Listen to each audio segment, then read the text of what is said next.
It would be funny if we just were incidentally like, oh, hi. Welcome back, everyone. Sorry for the technical glitches. We're trying out all kinds of new things this month. I'll tell you a little bit about it before we get started. My name, for those of you who are tuning in for the first time, is Ajay Parasram. I am a professor, an assistant. I work at Dalhousie University, and I've been doing this with Alex Kasnabish, who's going to introduce himself in a second. And we've teamed up with Fernwood Publishing for the last several months to bring you Safe Space for White Questions, which is a space for you to, predominantly white people, but not exclusively white people, to ask questions that you might feel a bit uncomfortable asking in your various social networks. You can ask it anonymously to us, and we're going to just go back and forth and talk about it like we've been doing for the last year or so.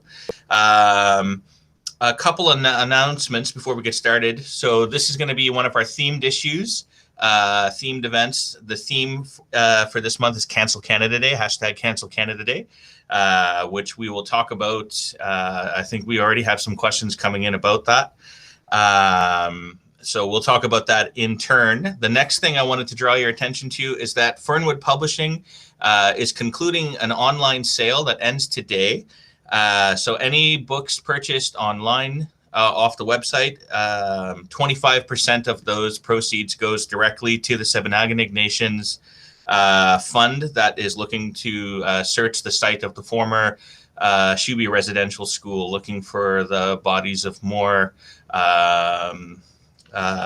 children if they should be there.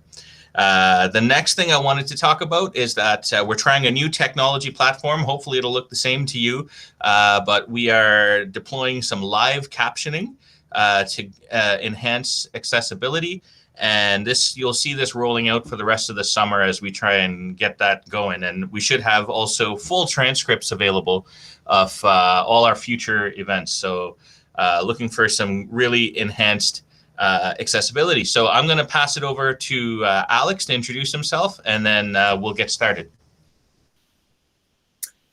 Thanks, AJ. Yes, welcome everybody. Welcome back to yet another installment of Safe Space for White Questions. So excited to be here with you. My name is Alex Kasnabish. I work at Mount St. Vincent University in the Department of Sociology and Anthropology there.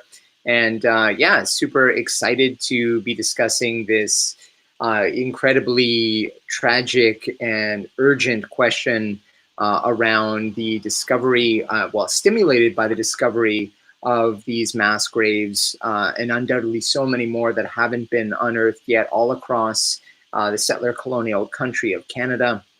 Talking about canceling Canada Day with you and what that means, and just being here to answer your questions in general. So thanks, and thanks of course to our wonderful hosts at Fernwood for making this all possible. Back to you, AJ. All right, so we're just going to take questions as they come in through the live feed, and we're going to go until we run out of time. So the first question we have today is a good way to start. What is settler colonialism? So that's a really important question. Settler colonialism is a particular form of colonization. It's one in which that differentiate, maybe like before we talk about what is settler colonialism, the first question is, what is colonialism? So colonialism tends to speak to a historical process of people from one place going to another place and then seeking to exploit resources and people and make fundamental transformative changes to benefit themselves and not others. When it becomes to benefit, ostensibly to benefit everybody, they started calling it development, but that's another story. Settler colonialism, what differentiates it fundamentally from classical imperial style colonialism is that the people who were doing the colonizing came to stay and they didn't leave. So like in a place like India, for example, in the 1940s, at some point the British authorities got up and left. In a place like Canada, the British authorities changed their name and started calling themselves Canadians, or Australians, or New Zealanders, or Americans, whatever have you. That process of staying then leads to a whole other logic that's different, that prevents the establishment of a post-colony. So settler colonialism seeks to stay on the land, to transform the land, and thus to transform the people. So, and we've seen this historically in places like Canada, United States, New Zealand, etc., where Indigenous people, by their very existence, becomes a problem for the legitimacy or the perceived legitimacy of the settler colonial state. So this is why historically states have tried to erase Indigenous people, Indigenous cultures, Indigenous legal traditions, and to subsume it into this kind of national imaginary.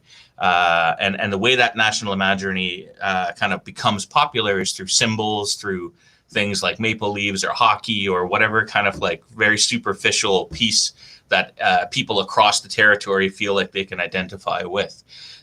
So the defining characteristic of settler colonialism is that it never ends. It's a constant process of recreation based on generally the expropriation of land, preventing Indigenous peoples globally. This is a global phenomenon. And I think that's the last thing I'll say before I pass it to Alex, is that you can't understand settler colonialism as something happening in one geographical space. It's a global phenomena, just like neo-colonialism is a global kind of like economic phenomena.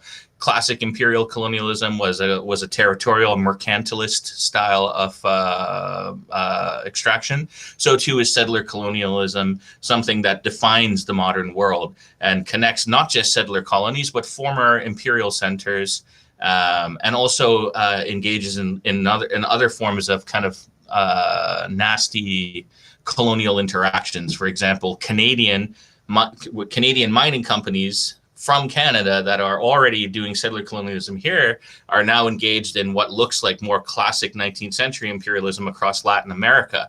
So there are many layers embedded into this. So to the what is settler colonialism? It is basically the realization that colonization never ended, that it is an ongoing process that constantly seeks to recreate itself on the land through the assimilation or elimination of the people who were here before. And that takes a variety of different forms, and it has always been resisted. And yeah, I'll leave it there. Over to you, Alex. Yeah, that was a great and comprehensive discussion and definition. Really, I don't think I have very much to add at all. I guess the couple of things I would just say to add on to what AJ was just saying are that, you know, two of the central dynamics in the process of settler colonialism are displacement and dispossession, right? So to displace the original population of a territory and replace it with a settler population, and to dispossess that original population of its access to territory, of course, but also to things like political autonomy, right? To the ability to self-determination too. So it's a process of displacement and dispossession. Just to follow up on the other thing that AJ was really importantly pointing out is the way that this looks different in different places, of course. I used to do a lot of my academic work in the context of Mexico, looking at the Zapatista struggle there in particular, which is an indigenous struggle. It's radically anti-capitalist and aimed at constituting a new kind of social order beyond the familiar confines of state and nation. But one thing that strikes that often, you know, people struggle with is looking at a country like Mexico, where the process of colonization happened very differently. So they're like, well, but how are these things the same? Because in Mexico, the Spanish, who originally conquered Mexico, didn't have the ability, unlike what became Canada, to displace the indigenous population with its settler population. There weren't enough Spaniards. So what you have in Mexico and in much of Latin America is actually, I mean, it's arguably is no better. Don't get me wrong. There's terrible racism against indigenous peoples in the global south and Latin America included, but the process plays out differently because you actually had a population that emerged out of this process of conquest and colonization that was forced to be mixed because the colonizers had to actually integrate themselves or try to integrate the indigenous population into their attempts to extract wealth from the land. Whereas in places like Canada, actually, the brunt of that colonial assault was actually in some ways, I mean, I'm not trying to say it's worse, right? Because we don't want to play these games, but it had a much more dramatic violent and depopulating effect in some ways, because settlers didn't see the indigenous population as being worthy of or subject to integration. They initially wanted to make use of them when they needed them, for sure, but ultimately the long trajectory, as AJ is spelling out here, is to actually erase them, to claim a certain kind of like, well, we like totem poles, aren't they nice? We honor our indigenous heritage here because, we acknowledge this is sort of what the land was when we got here. But Canada is really this project of ridding ourselves of those indigenous realities, of those origins, because the settler colonial project insists on that, and this, is predicated on that. So I guess I'll stop there. I just, just to follow up on that point that AJ was making about how it looks different in different places. And we need to understand that it's also looks more explicitly violent in certain places. But as all these mass unmarked graves are testifying to, just because a process isn't driven by death squads doesn't mean it's not a process of mass death and mass dispossession and mass dehumanization. Over to you, Yeah, AJ. thanks for that, Alex. And, we could talk all hour about, just what is settler colonialism. I just thought I would say one or two other little quick clarification things before we go to the next question, which is just to add that, just because settler colonialism and colonialism are different kind of modalities of oppression, it doesn't mean that they can't overlap. And in fact, they oftentimes do. It also doesn't necessarily have anything ostensibly to do with Europe anymore. And I think one of the important contexts to think about here is India, for example. India, the British left, yes, and then the Indians, took over government.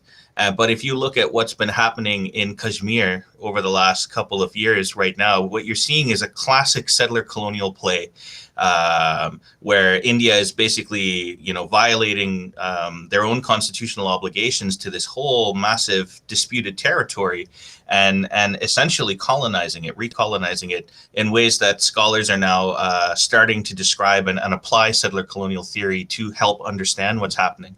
So part of the violent transformation of the various colonial encounters has been kind of setting countries, states, and people on this new trajectory where they have normalized a way of doing business, for lack of a better word, and that is colonial rather than like kind of freedom oriented. So I just wanted to add that. And the last stage, one of the last stages that you expect to see in a settler colonial project, when inevitably they fail to eliminate the populations that were there first, is the kind of re-indigenization of the self, and what I mean by the self here is not, an actual authentic indigenous self, but rather the settlers themselves trying to present themselves as being quote unquote native to the land.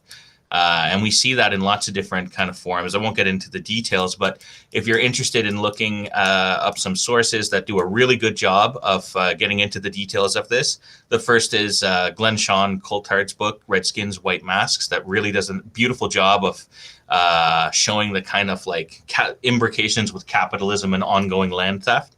And the other one I'd recommend is by our colleague Daryl LaRue, and it's called Distorted Descent, that takes like a deep dive genealogical approach to look at how non-Indigenous people try to present themselves as Indigenous. So the next question is, what is #CancelCanadaDay? So Cancel Canada Day, we talked in the earlier conversation here about what defines settler colonialism. And what defines contemporary nation states in general right now tend to be, what scholars like Benedict Anderson in his book Imagined Communities described as important symbols that allow us to identify across vast geographical territory where you would never actually have any intimate knowledge or interactions with other humans. So it's part of this technology of modern states that, if the state represents the physical body and like the territory, for lack of a better term, the nation is supposed to be the soul that embodies that. So the aspect that makes you Canadian, the aspect that makes you, Maldivian, whatever the case may be.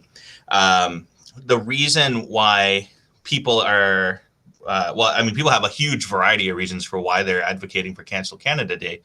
But, you know, from where I stand, the main reason for doing that is because when you take kind of uncritical pride in a nation, whatever that nation, but in this case, Canada, what you're doing is you are de facto excusing all of the horrible histories that have gone into creating the Canadian nation, or glossing them over in a way that puts them in the past rather than confronts them in the present.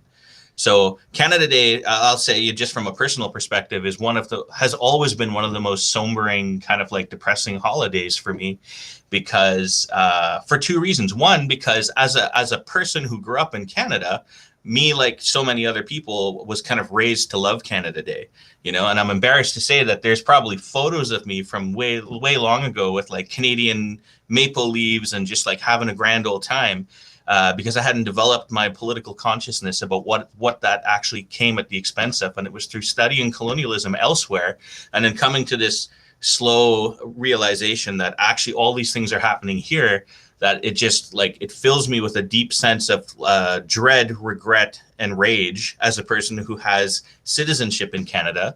So, you know, I feel like if Canada is doing something for its citizens, me as a citizen, I'm implicated in that.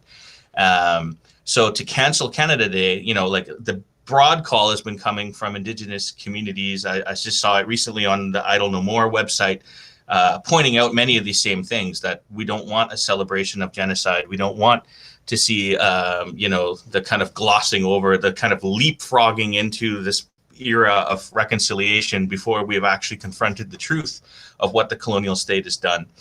I'm not speaking on behalf of any Indigenous peoples here. Like, I'm speaking very squarely as a citizen of Canada, not a citizen of Mi'kma'ki or anywhere else. We're broadcasting from Mi'kma'ki.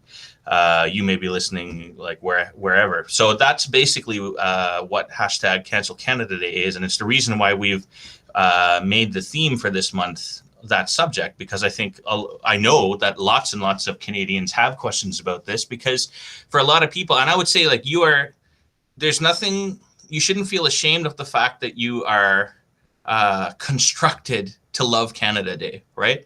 Like and maybe Alex will say more about that, but the real kind of critical question is, can you commit to some form of deep learning, perhaps on Canada Day, that will allow you to have a broader and more inclusive understanding? And I just wanted to flag for those of you who are in Chibuktuk in Halifax, the Havens are maybe under Equity Watch, but they're organizing an event tomorrow that would be worth checking out. I think it's happening in Victoria Park. You can bring a chair and your masks and whatnot, and they're going to get together and they're going to read sections of the Truth and Reconciliation Commission's report from 2015. So that would be a really solid way to try to commit yourself to understanding the histories that have gone into this country, both good and bad. So over to you, Alex. Yeah, thanks, AJ. Yeah, so I guess just to follow up on that a little bit.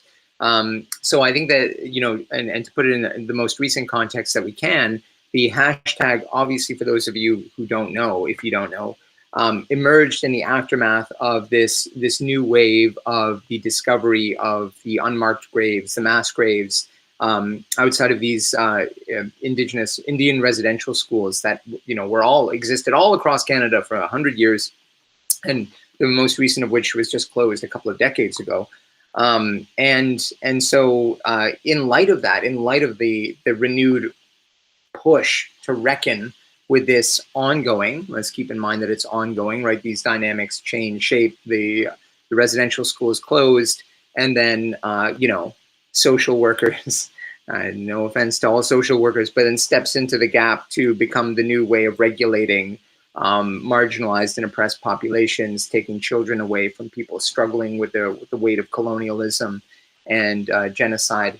And so the hashtag Cancel Canada Day was really, I think, exactly like AJ is talking about, this activist push on the part not just of Indigenous people, but of course their settler allies too, to confront the fact that nationalist myth-making always does what AJ just talked about, which is to try and convince you, as the very famous, and I can't remember who's the source of this quote is, so I'm going to get it wrong. I won't bother to try it, but you can Google it too. You know, nationalism is that thing that, you know, encourages you to hate people you've never met and to take pride in things you have no part in. You know, so like, yeah, you know, Alexander Graham Bell and the telephone, and, you know, the dude who invented basketball, and, you know, all this nonsense where you're like, yeah, that person lived in the geographical territory that is currently claimed by the nation state known as Canada, to which I hold arbitrary citizenship as a result of being born on these territories as part of the long historical trajectory that resulted in my parents being here, or actually not in these territories, but back in what is current day Toronto, and me being, you know, born here, which is, when I put it that way, I think patently ridiculous. And I have to admit that I think every Canada Day is a wonderful opportunity to beat people over the head with my favorite mantra, which is that nationalism is a disease. And while that is not at all to shit on any revolutionary nationalisms, I certainly believe that there is a role in struggle for people who are and historically have been oppressed, especially in colonial contexts. And again, if you want to read some classic works on this, you don't get any better than the work of Frantz Fanon, the revolutionary psychiatrist, thinker, practitioner. So Black Skin, White Masks, and The Wretched of the Earth, his two like tour de force companion works on the effects of colonialism on the psyche, on the collective psyche of colonized peoples, and what is necessary to throw off colonialism. And of course, that wonderful book that AJ just mentioned by Glenn Coulthard riffs off the title of Black Skin, White Masks to put that in a present day Canadian context, and to talk about the dispossession of Indigenous peoples and what the Marxist concept of primitive accumulation means on these territories, where you don't have a group of people who are scooped up and turned into workers. You actually have a group of people who are systematically dispossessed of their right to be on their territories in order to make way for a new way of life, right? A new violent occupation of those territories. So in so many ways, I mean, when we spend our time being swept up into the nationalist fantasy that is, you know, Canada Day here, for example, we are being like, we're not just playing along with it. We're not just having a good time. We're actually kind of playing into those ruling class fictions that encourage us not to see, for example, the owning class as the group of people in this society who are systematically taking away opportunity, time, life, enjoyment from those of us who are forced to sell our labor for a wage in order to survive under capitalism. We're being invited into this fantasy land where you're told, by virtue of being, you know, Canadian, you are a part of this enlightened, wonderful society that is one of the richest on the planet and does so much. The world needs more Canada, blah, blah, blah, all this stuff. Well, like AJ was just pointing to before, if you want to flip that around and look at what Canada's done, Canadian corporations, but the Canadian state and government, our military wing of this country have done internationally, the role of Canada's foreign policy in determining the fates and states of people around the world. So, you know, for example, if you want to ask why Haiti, for example, is the poorest country in the Western Hemisphere, you might want to ask why in 2004, Canada's military was key in leading a coup d'etat against the democratically elected government of that country and whisking Jean-Bertrand Aristide away to Africa in order to make way for a friendlier government there. Why did Canada do that? Why were our troops front and center in doing that? So, but there surely isn't a more important conversation, I think, to have right now in these territories than the relationship between this fantasy of belonging, of historic greatness, of politeness, of nonsense, like, you know, is kind of like grab bag gobbledygook of what nationalism often amounts to in every case, not just in the Canadian case, but in every case, right? And the ongoing genocidal occupation of these territories and the refusal to come to a just and democratic accounting of what settler colonialism means here. And just the point I want to finish on is that AJ foregrounded guilt here, and this is so valuable.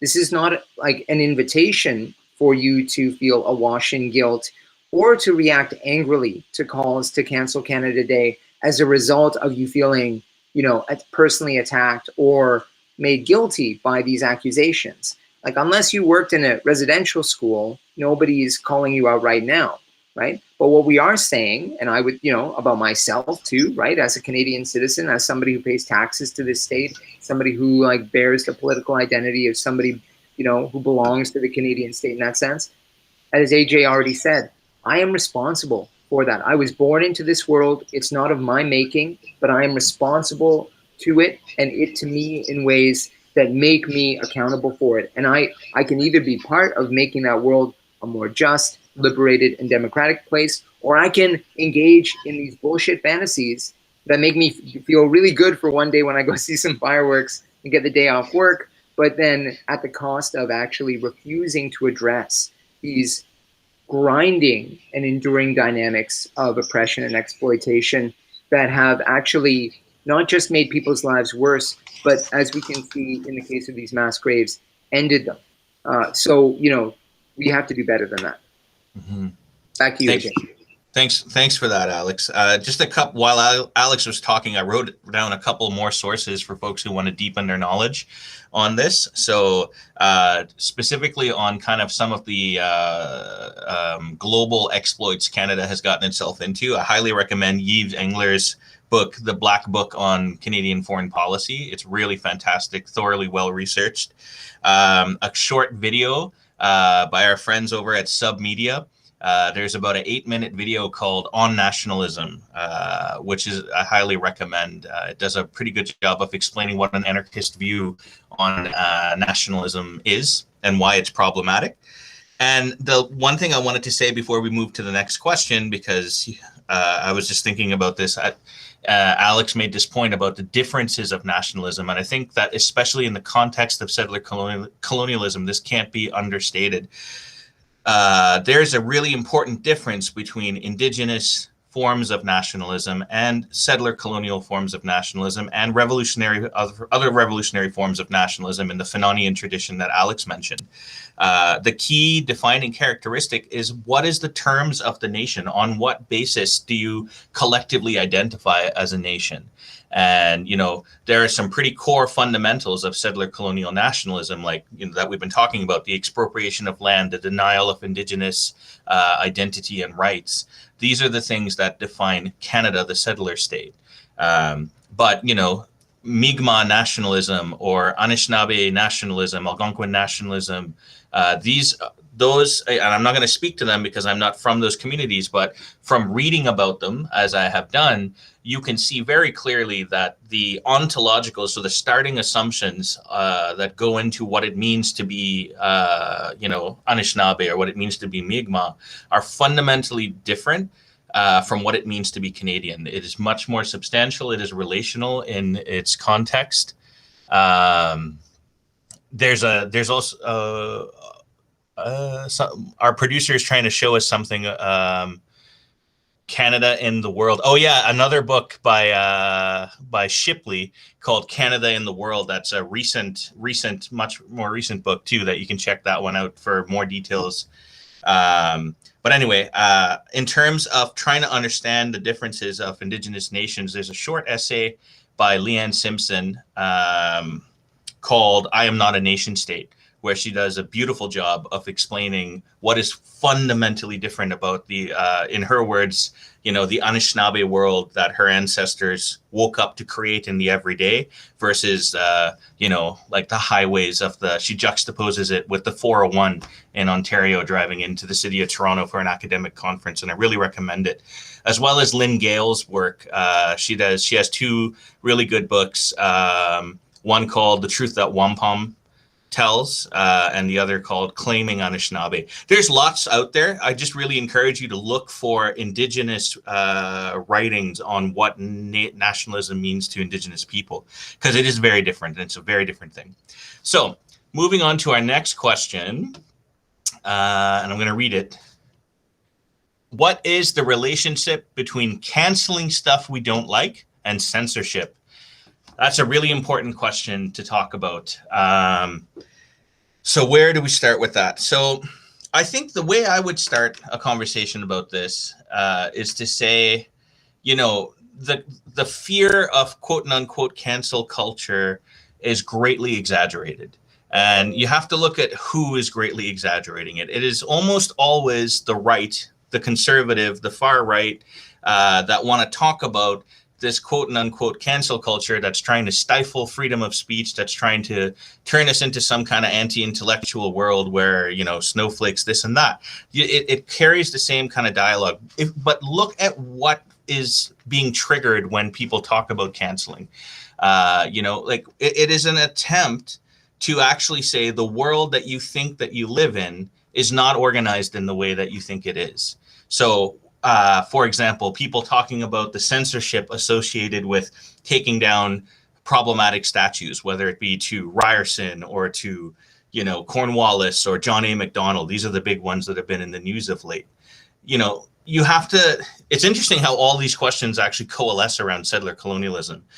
A statue like that is not a historical document. It is a discursive document. You know, if you look at most of these statues that are the focus of quote unquote cancel culture, the people who defend it oftentimes defend it on the basis of we have to confront our history as it is and this and that and the other. You don't learn history from looking at statues, right?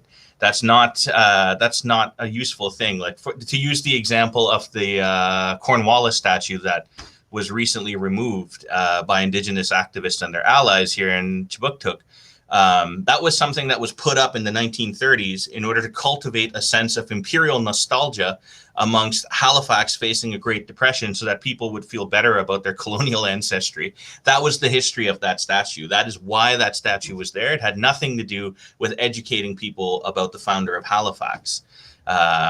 So when people want to remove these things, it's not about erasing history. It's actually about correcting the historical narrative as much as can be expected. And thus, it is an ongoing process, right? And I think this is what terrifies people, because people want to feel that they know their history, that history is static, it happened in the past, it's over, and therefore I know what happened.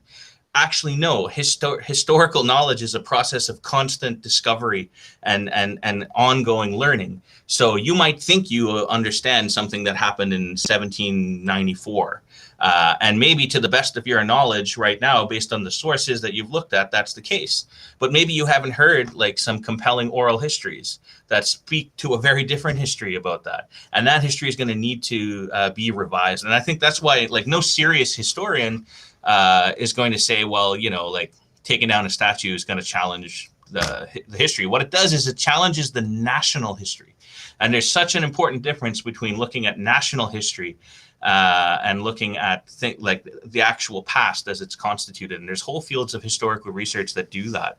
If you look at censorship, on the other hand, censorship is specifically trying to prevent new compelling ideas from being out in the public sphere. And that's a different project, you know, like the Nazis engaged in forms of censorship. When activists take down a statue or say that a particular book might be harmful, you know, maybe the book one could edge on the form of censorship, but the broader project, it speaks to the discursive power of the idea, right? If you take down a statue of John A. Macdonald, nobody's going to forget that John A. Macdonald was the first prime minister of this country. But if you prevent a book written by like a Mi'kmaq historian, like We Were Not the Savages, written by Dan Paul, if you take that book out of circulation because it's offensive to the Canadian state or something like that, then you seriously lose something that you cannot get back very easily. So it's a question of power and a question of like voice in that sense. So anyway, I'll toss it to Alex. I know you must have lots to say on this subject. Yeah, I think this is, you know, it's such an important discussion.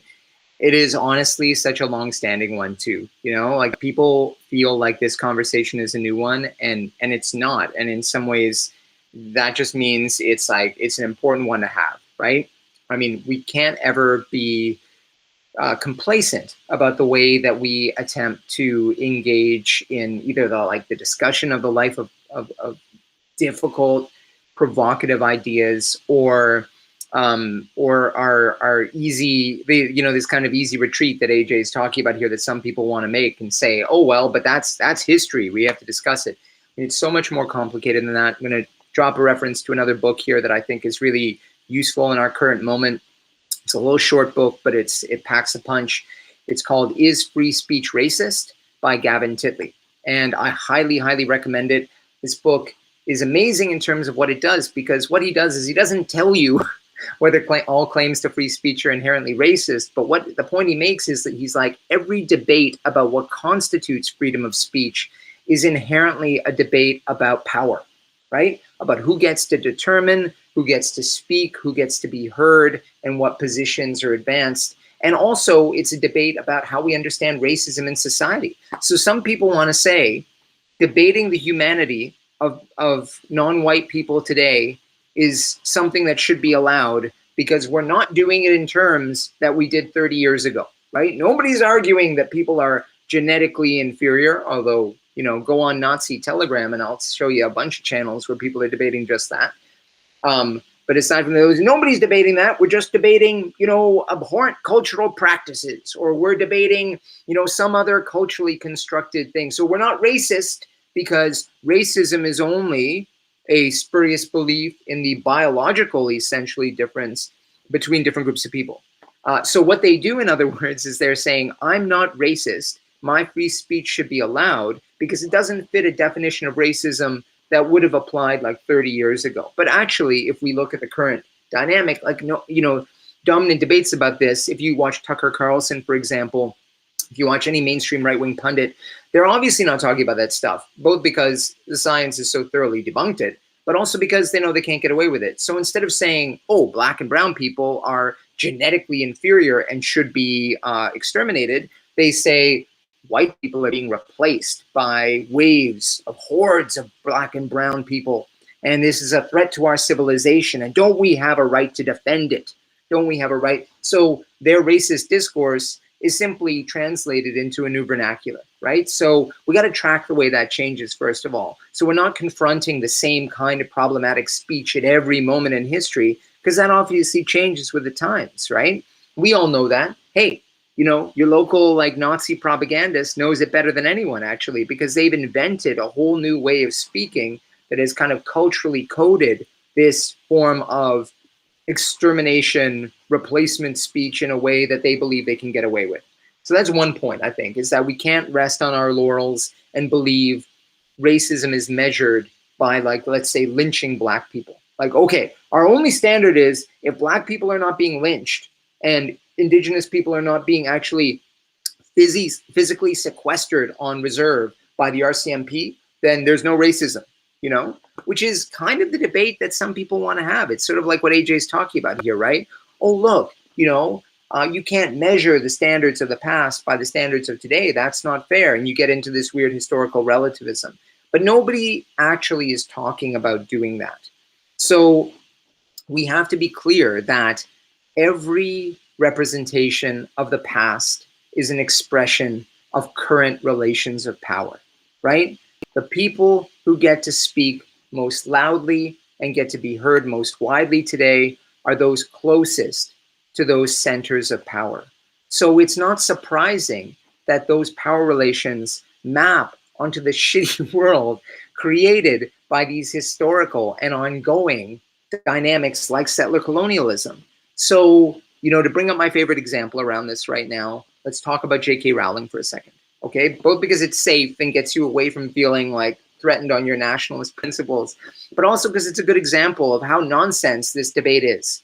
So J.K. Rowling obviously doesn't believe in trans people, okay? She doesn't like them as humans. I don't think anybody's debating that, right? She goes on Twitter with her millions of followers and denounces their existence, right? And then claims it is feminism, which arguably is her that is her prerogative in some ways as an individual to believe. I totally reject it, but as an individual, I can't get into her brain and change it. I wish I could, but I can't. So J.K. Rowling has been attacked for this, right? Has been confronted, has been debated, has been called out for this. And to this, she and her followers respond, this is cancel culture at work. cancel culture at work.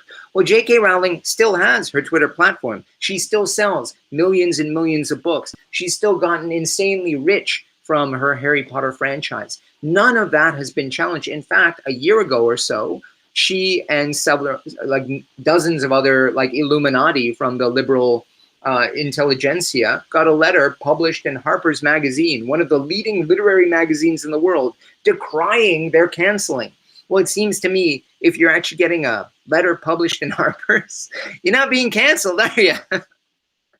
You're actually like, you got lots of platforms. So somebody saying your speech threatens my existence and I reject your right to tell me that I'm not real, which is what trans people are doing when J.K. Rowling says they're not real, and what Indigenous people are doing to Canadians who say, we're merely celebrating our history. And Indigenous people are saying, yeah, but your imagined fantasy of your history, not only does it like ignore the fact that your peoples, right, your settler ancestors could never have even survived here without the assistance, collaboration, participation of Indigenous peoples, much to their ongoing detriment.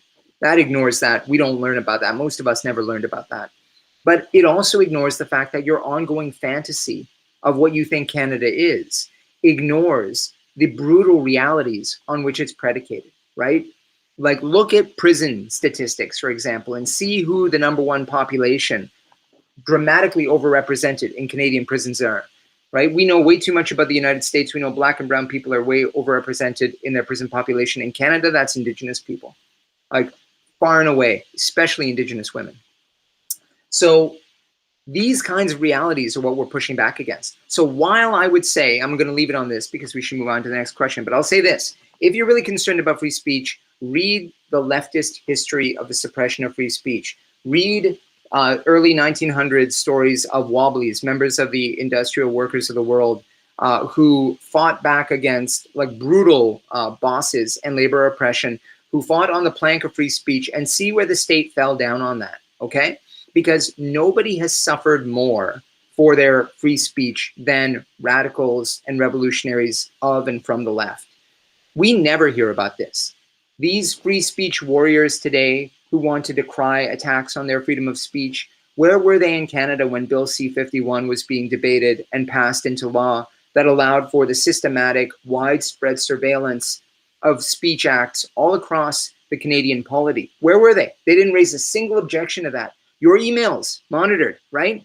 What was the problem with that? No problem at all, right? Because that's the state, that's the powerful. But activist groups, marginalized communities, pushing back against a system that has historically and systematically denied their right to exist with dignity, they're the ones who are incurring on your free speech act? I don't think so. I call bullshit on that. And in fact, there have been some great studies done on university campuses in North America demonstrating in recent years that even if you want to take the number of faculty, for example, who've been fired for taking controversial positions, you are much more likely to be a faculty member fired at a university in Canada, the United States, if you express solidarity with the Palestinian struggle, by the way, another struggle against settler colonialism, than you are to be a faculty member censured or fired for expressing anti-feminist, anti-Black, anti-Indigenous sentiment. That's simply the numbers, if you look at how that breaks down. So once again, we see the operation of power in defense of the status quo. So, you know, free speech is important. Let's all be clear about that. We should be careful about censorship. I do not agree, like other leftists would say, that only the state can censor. I think we're fully capable of censoring each other in our communities, actually. And I've seen some shitty dynamics personally in activist spaces that I'd be willing to call out as forms of censorship. But I do not think they operate in any way with the same effects or at the same level as the ability of the powerful and the entitled to wield their power in that context and to shut down our struggles for collective liberation. Back to you, AJ. Thanks for that, Alex. We've got about 12 minutes left on a bunch of more questions coming in. So I'm just going to take one super quick one that I see as a point of clarification. Somebody watching has asked who's organizing the Victoria Park event tomorrow and at what time. So I just pulled that up on my Facebook. and it's being organized by two pillars of the activist scene here in Halifax, Larry Haven and Judy Haven, and it's happening at 12 p.m. tomorrow in Victoria Park by the fountain. So Victoria Park is kind of in downtown Halifax near the public gardens, but kind of like also near Dal. You can look it up. The name of the event on Facebook is On Canada Day, Let's Read from the Truth and Reconciliation Report. So then the next question, I don't imagine you need to comment on that one, Alex. The next question we have is, can you explain how ableism is tied to white supremacy? I think that's a really important question.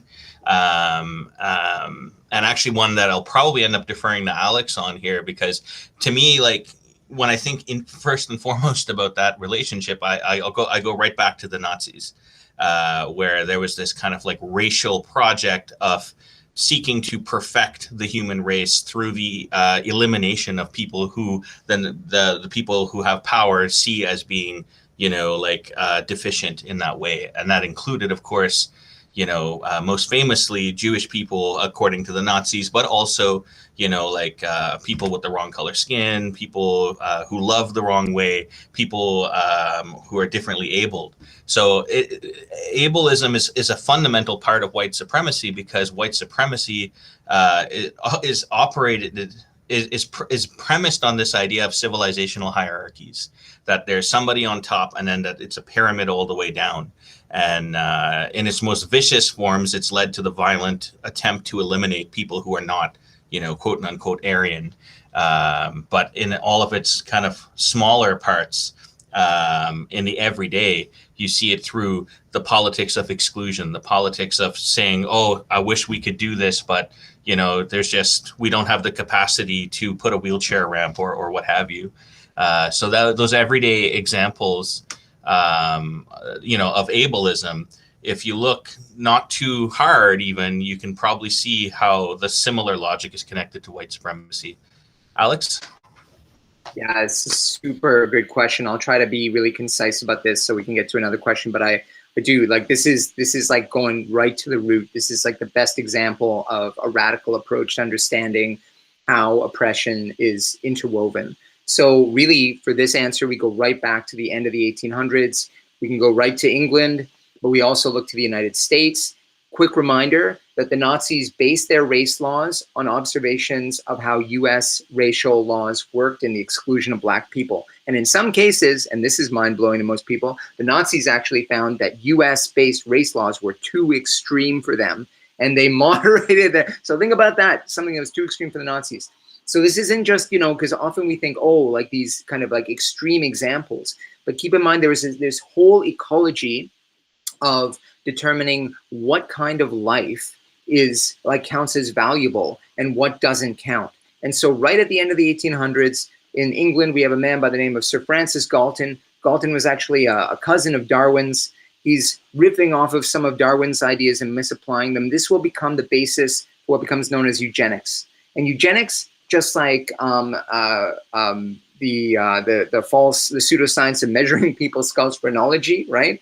And attributing characteristics to that, all bullshit, never like any kind of real scientific evidence behind this, becomes the basis, the pseudo-scientific basis for extermination policies across a variety of colonial contexts especially, but also domestically. So one thing Galton's theories and this early eugenics practice in the turn of the 20th century becomes is this idea that some people constitute unworthy lives. The Nazis call them useless eaters, right? This is how they describe people with physical or mental disabilities, useless eaters. And they are the first, amongst the first systematically targeted by the Nazis, right? But this is an idea that actually is widely shared by ruling classes across the capitalist and colonialist North and elsewhere too, right? So this idea that you can create populations that better serve your interests and better advance your attempt to take wealth, to exercise power over territory, and to outcompete other elites in other contexts is basically the basis to this nonsense science. And keep in mind, like, there's not a single shred of evidence. Like, it's not like there were scientists out in the field who were like, oh, people with those shaped heads really do tend to you know, be left-handed or, you know, like do these other things. It was never that. It was an attempt, in fact, to do the other. It's like, we've colonized this territory because there's value in it for us. How can we justify the oppression of these peoples? Well, one way we can do that is by simply returning to the very old trope, and we see it even back at the birth of the modern age, back in the 1500s, when the first voyages of colonization and imperialism begin, it's an attempt to say, well, those people, they weren't fully human to begin with. So we're not violating natural law, God's law. We're not flying in the face of our codes of ethics because these people aren't humans anyway, right? But it's an attempt to prove that, just like racism today is an attempt to establish the non-belonging of certain kinds of peoples based on the desires, the projections, the needs of the ruling class in that case to get what they want. And so ableism, white supremacy, very closely tied together. At their root, we go back to eugenics. We see that at the turn of the most modern era, so back to the turn of the 20th century, directly rooted. And in fact, like for people living in Halifax, I would, what is Ted Rutland's wonderful book, Displacing Blackness? I would totally recommend this book that links social policy, including policies of gentrification and the displacement of Black and Indigenous populations, justified through public health measures, through recourse to eugenic science, to, and I use science very liberally there, pseudoscience, to actually serve the interests of the owning class again. So you get these elaborate justifications again about which populations are worthy, really, that are all projections of the interests of the dominant order. But again, I could just talk about this forever. I hope that answers it a little bit. Back to you, AJ. Thanks for that, Alex. The next question we have here, and I am aware we have 5 minutes, and I want to give Alex some time to make a closing statement before we sign off. So let's see how far we get with this question. Where is it here? I think it's an important one. Are displaced migrants, like refugees, also settlers? I think that's an important question. And in trying to answer it briefly, I would say, you know, there's no consensus about what the status of you know, someone like a refugee is, because, well, for a variety of different reasons.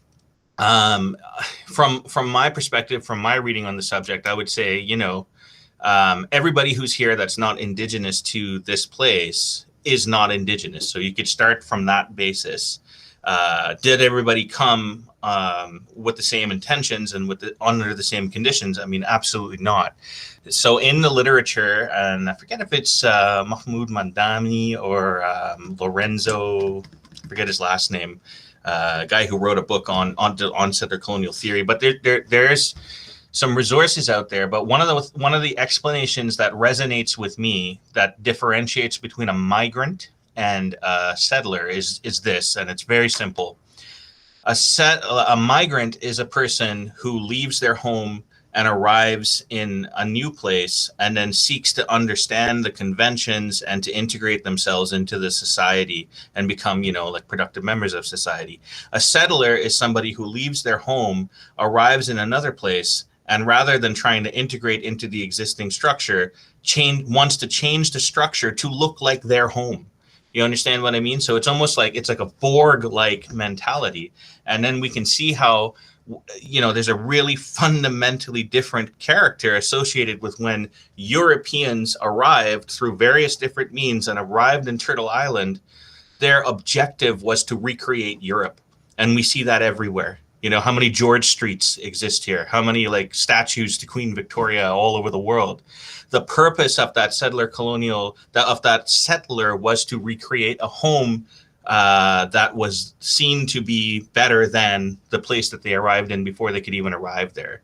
So I think there is a difference. You know, a refugee, a contemporary refugee, or a migrant, or an undocumented worker who comes to Canada, they may not understand like the details of settler colonial history. They may not even know that they are arriving in stolen Indigenous territory. But I bet, and I know that when they are because I'm also one of these people, like when we learn about the colonial history here, it makes us considerably even more irate and thirst to organize in solidarity with Indigenous people, because we see the same kind of like echoes of imperial and colonial violence that have forced us from our homes in the first place to arrive in someone else's. So that's a really important. I would recommend on this one Harsha Walia's book, Border Imperialism, by AK Press. It does a really good job looking at that. She's got a new book out too that I think she did with Fernwood, but I haven't read that one, so I can't recommend it. Generally speaking, if Harsha writes something, you should read it because it's wonderful. But anyway, yeah, I think in terms of like, how do I think about the difference between someone like a refugee and someone like a settler? That's it. You know, are you trying to transform the society in which you are in, or are you trying to figure out ways to integrate into that society? And historically, it's pretty black and white on that one. So over to you, Alex, and I'll just also give you the chance as you answer this question to wrap up and say any concluding thoughts for this month. Yeah, thanks, AJ. I mean, I really would just agree entirely with what you just said about that.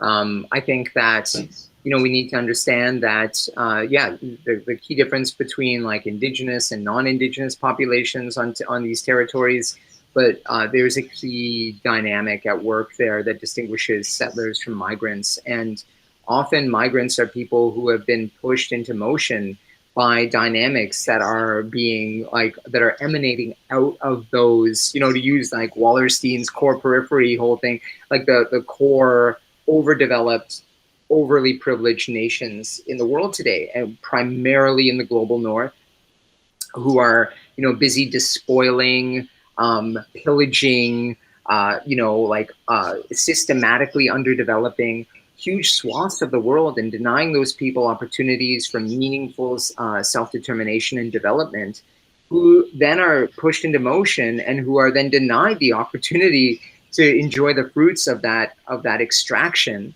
because they don't count as a human being worthy of entering into that that so-called first world space. So I ask students in my class this all the time. I'm like, why do you think, like, how many of you carry Canadian passports? Why do you ever think about the freedom of movement that gives you? Like when I used to come back from Mexico on my fieldwork trips, I would come back often through the States. And so, you know, you get routed through Detroit or Atlanta. And as soon as I'd get off the plane, you'd see that there are different lines, right? So I carry a Canadian passport. I get accelerated through US Customs on my way back to Canada. And everybody who's carrying a Mexican passport is subject to increased scrutiny and surveillance and you know, physical searches, all kinds of stuff. Like right there, we see a physical demonstration of the inequality of people based on political identity. You know, what gives me, why do I have the right to go to places like just because I want to, if I have the money to do so, right? My freedom of movement is simply predicated on the relationship that Canada has as a hyper-capitalist settler colonial nation amongst other nations in the world. It has nothing to do with my inherent goodness, my intentions going to another person's territory, you know, what I'm there to do, anything like that. So I think we can all agree that that's, you know, whether or not you benefit from it or not, I think we can see the kind of maddening inequality that is predicated on. Some people can never imagine leaving the community, let alone the state into which they were born. Other people, the world seems to be their playground. And in part, like, this is one of the big challenges we're left with, and what violent fantasies like white supremacy and settler colonialism do is they actually mobilize elements of the white working class, especially in white predominant countries, to fight against not only their own interests in support of the interests of the ruling class, but to fight against other people with whom they actually have a lot more in common at a very basic level, and to help squash their struggles for justice and self-determination. So if you, just to conclude now, if you are one of those people who's struggling with Cancel Canada Day right now, yeah, I get it. It's a strong claim. It's a bold claim. I don't blame you for being like, but what? I'm a good person. I live in a nice community. I help, you know, push cars out of the snow in the wintertime. And I like, you know, I coach my kids' soccer team in the summer, all this kind of stuff. Like I'm a decent human being. But just keep in mind that what we're talking about is not you on a day-to-day basis. We're talking about these relationships into which we are pushed in a world not of our own making, but a world that that we are beholden to.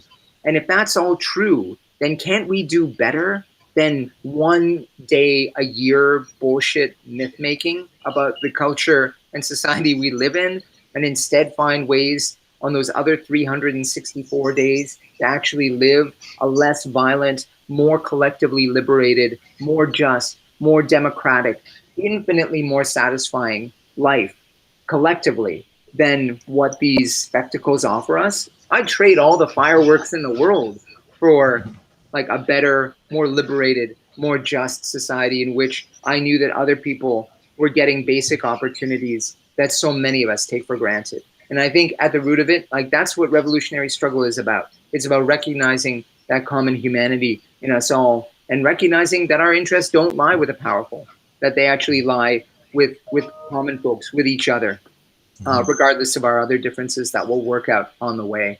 So thanks again. Thanks, folks, for joining us for another installment of Safe Space for White Questions. I hope you think about what Canada Day means tomorrow. If you've been watching with us, I hope if you're in Kishkuk, you have an opportunity to read with people from the Truth and Reconciliation Commission's report, or at least to get together with folks you care about and love and have some of these conversations about what else Canada could be, even beyond the rhetoric of shallow ruling elite interest. And if you do care about this country, if you do see yourself as a Canadian nationalist and love it, then why not take the opportunity to live up to the rhetoric that you so warmly espouse and actually live up to the fantasy that I think in reality is regularly disproven, right? So let's do better. Let's account for this.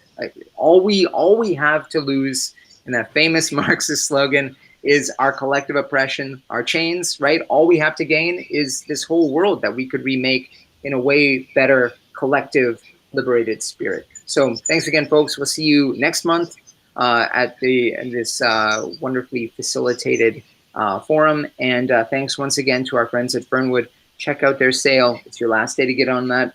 A great cause to which those proceeds will be going to. So yes, take care. See you next time. Goodbye.